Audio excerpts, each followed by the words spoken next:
நம்முடன் மூத்த பத்திரிகையாளர் பாக்கி அவர்கள் இணைப்பில் இணைந்திருக்கிறார். அவரிடம் பேசலாம். சார் வணக்கம். வணக்கம்.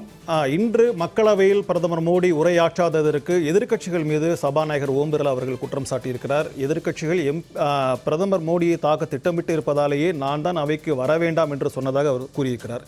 இதை நீங்க எப்படி சார் பாக்குறீங்க? இது ஒரு அதிர்ச்சியா இருக்கு. இது ஒரு தகவல்.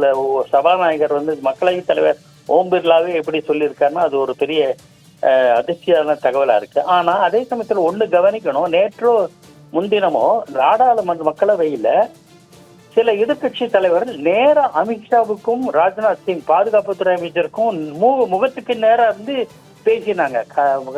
கடும் ஆட்சேப குரல் எழுப்பினாங்க. மக்களவையை நடத்தி கொண்ட தலைவர் நீங்க எல்லாம் இருக்கைக்கு போங்கன்னு சொன்னாங்க. அவங்களும் அதான் அமித்ஷா உள்துறை அமைச்சரும் பாதுகாப்புத்துறையும் நீங்க உள்ள போங்க, நீங்க திரும்பி உங்க இருக்கைக்கு போங்க அப்படின்னு சொல்லியிருக்காங்க. அந்த அளவுக்கு பிரதமர் முக்கியமான தலைவர், பிரதமருக்கு அடுத்த நிலையில் இருக்கிற பெரிய அமைச்சர்கள் முன்னிலையிலே கையை நீட்டி பேசி ரொம்ப நெருக்கமா அந்த இருக்கைக்கே நெருக்கமா வந்திருக்காங்க. ஆகையினால இன்றைக்கு பெண்கள் ஏதேனும் தாக்குதல்னு சொல்ல முடியாட்டாலும் ஏதேனும் மரபுகள் மீறி கட்டுப்பாட்டை மீறி ஏதேனும் செய்யக்கூடும் என்ற தகவல் ஓம் பிர்லாவுக்கு கிடைச்சிருக்க கூடும்னு தான் நினைக்கிறேன். அதனாலதான் பிரதமரை வர வேண்டாம் என்று அவர் அறிவித்திருப்பார்னு நான் கருதுறேன். உங்களுடைய கருத்துக்களை பகிர்ந்து கொண்டமைக்காக நன்றி சார்.